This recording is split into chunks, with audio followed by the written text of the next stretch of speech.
The Troop Pinanguman Blossoms, the Unicorn of the Sea, Hugpa GSP Troop, and Radiant Raven.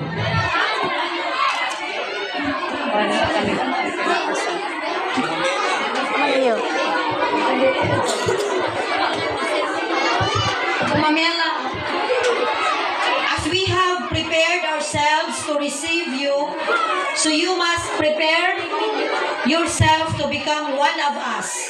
Remember that to make a Girl Scout promise links you with many others, and therefore you walk not alone.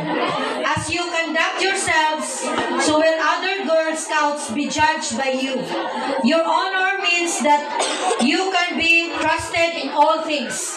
Knowing this, do your promise in your honor, to do your duty to God and your country, to help other people at all times, to obey the Girl Scout law.